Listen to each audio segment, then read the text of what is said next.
미국 부채 협상이 마무리됐죠. 그런데도 불구하고 미국에서 이제 단기물 국채 발행이 급증을 할 것이기 때문에 그것이 또 문제가 될 것이다. 이런 얘기가 또 나오고 있죠. 그거 한번 살펴보고요. 그 다음에 시장에서 이제 다음으로 봐야 될 핵심 체크 포인트 뭐가 될까? 계속 진화되고 있다라는 점 우리가 생각하면서 다음 체크 포인트도 한번 점검해 보겠습니다.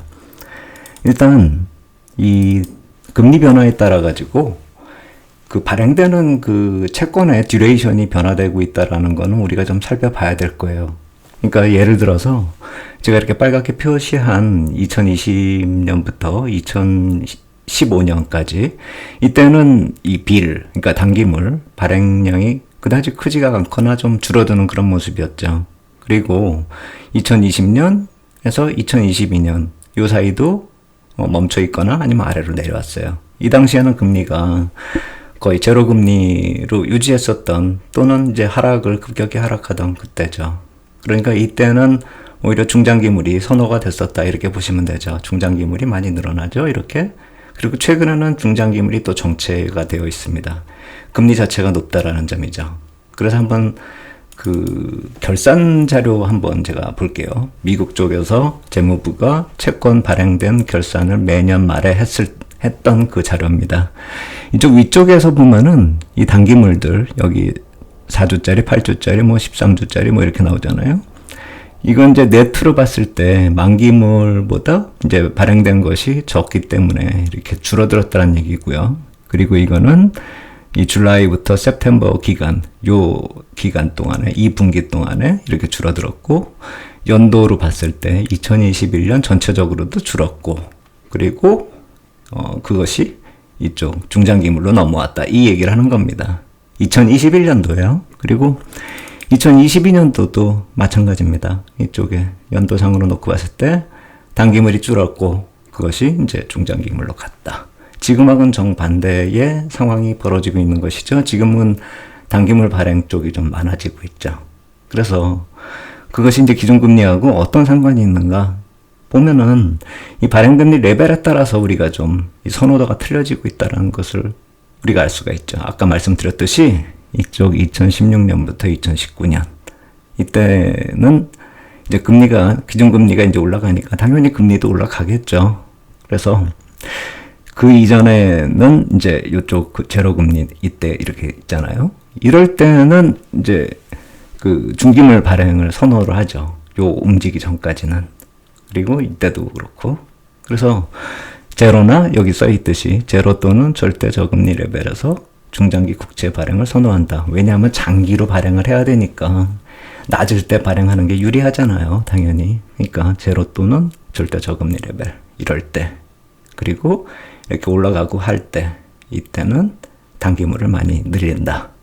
그래서 2015년까지 중기물 발행 선호했고 2016년부터 이때까지 이 단기물이 발행이 많았고 지금도 좀 많아지고 있고 그렇기 때문에 지금 발행되는 단기물이 많다 해가지고 불안해할 상황이라기보다는 지금 발행되는 그 양이 갑자기 어디 하늘에서 뚝 떨어진 게 아니라 부채한도 협상됐기 때문에 확 늘어난 게 아니라 원래 예정돼 있었던 물량이 단기물로 발행이 되고 있다 이렇게 본다면은 전체 발행량은 원래 일정에 있었다 이렇게 봐야 되겠죠. 그래서 발행 금리 레벨에 따라서 막 이렇게 단기물 같다 중기물 같다 막 뭐 이렇게 정부가 그럴 수가 있느냐, 미국 재무부가 장사꾼도 아닌데 설마 그럴 리가 이렇게 생각을 할 수도 있는데 제가 이걸 보여드릴게요.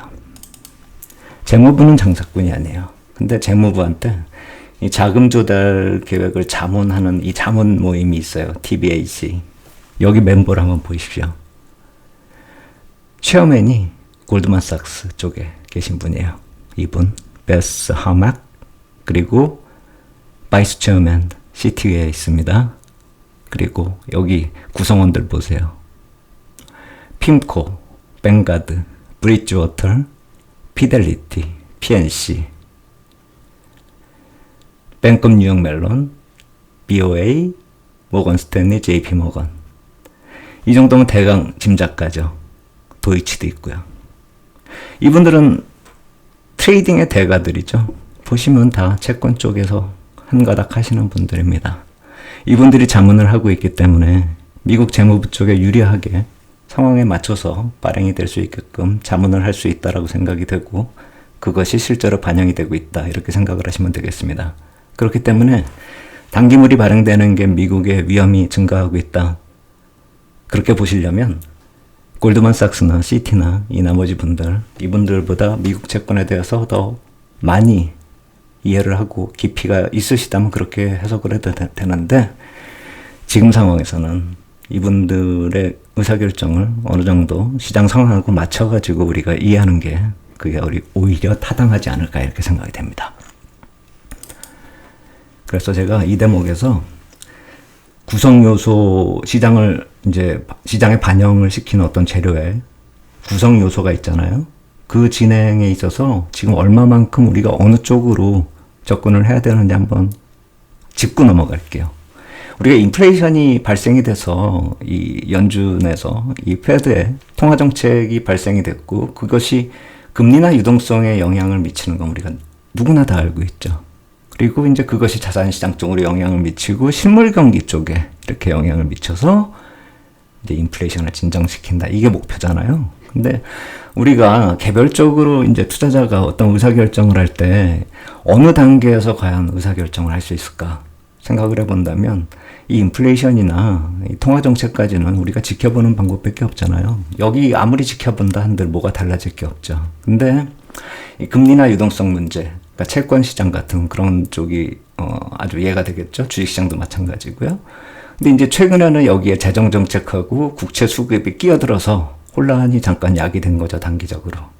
그런데 만약 이제 이것도 사실 좀 예측 불가한 그런 문제지만 우리가 매일매일 체크를 하다 보면 아까 말씀드린 그런 금리 문제나 아니면 수급 쪽에서 뭐가 발행이 되고 어떻게 된다 뭐 이런 얘기 이런 것들은 실제로 우리가 분석이 가능하죠.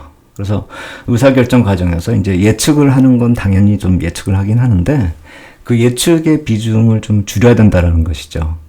지금 현재 시점에서는요. 변수가 너무 많기 때문에.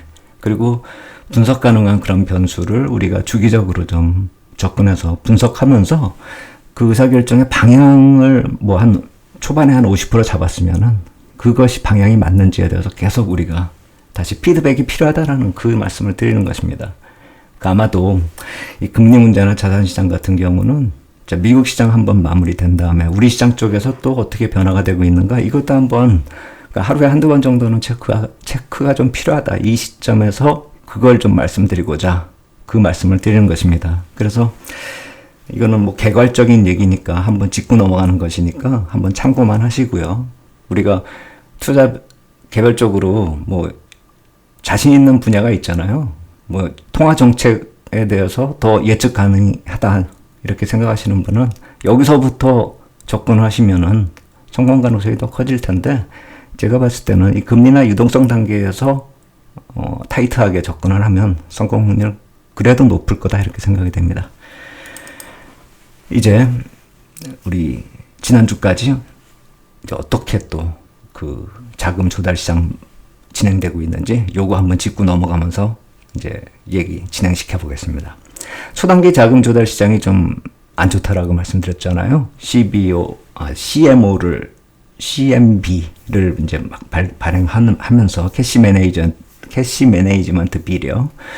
그래서 이제 그건 이제 단기 조달하는 데 있어서 대표적인 그런 방법이기 때문에 그게 막 나오면서 불안하다 이렇게 말씀을 드렸는데 그것이 단기적으로 마무리됐습니다. 6월 2일에 낙찰금리 5%. 이건 그냥 5%가 하루짜리 금리 미국에서 지금 이 정도 지금 나오고 있어요. 그래서 5일에 납입하고 하루짜리이기 때문에 6일에 만기됐기 때문에 오늘 이제 없어지는 거죠, 이게.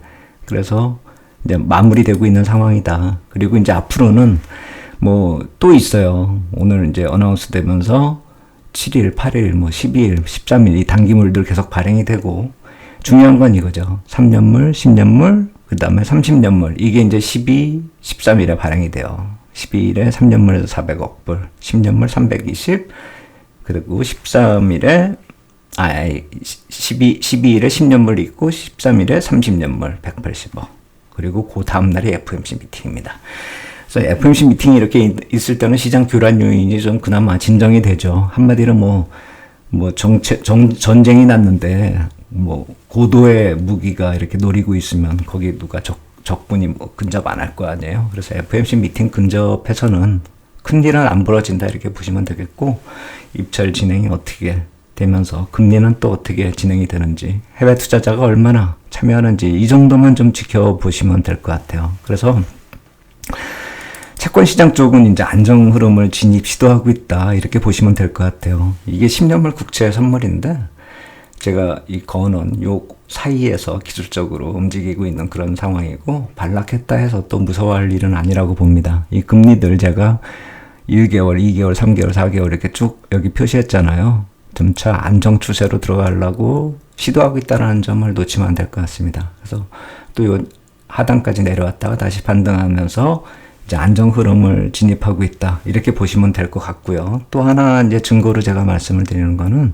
방금 전에 이제 1개월물 뭐 이렇게 다 보여드렸지만 여기 제가 비교를 해봤어요. 1개월물 금리가 어떻게 변화됐는지 최근에 올해 초부터, 그 다음에 이제 빨간색이 10년물, 초록색이 30년물인데 이렇게 좀 안 좋게 훅 쳐올랐다가 5월 달에 4월만 해도 좀 안정적이었잖아요. 그걸 정점을 치고 쭉 내려오고 있는 그런 모습입니다.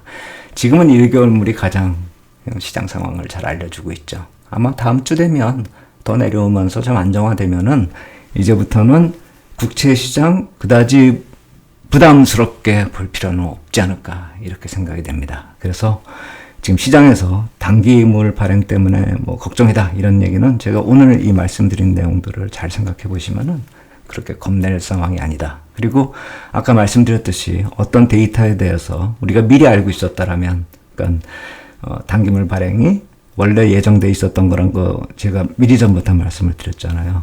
그게 만약에 시장에 지금 불안 요인이다 이렇게 얘기가 나오기 시작하고, 만약 그게 시장에 영향을 미친다면, 악재로 영향을 미친다면, 그건 악재가 미치는 그런 뭐 하락 요인은 오히려 기회로 볼 필요가 있다라는 것이죠. 여기까지 정리하면서 포인트 살펴보겠습니다. 부채한도 협상 이후에 이제 안정을 시도하고 있습니다. 국채시장.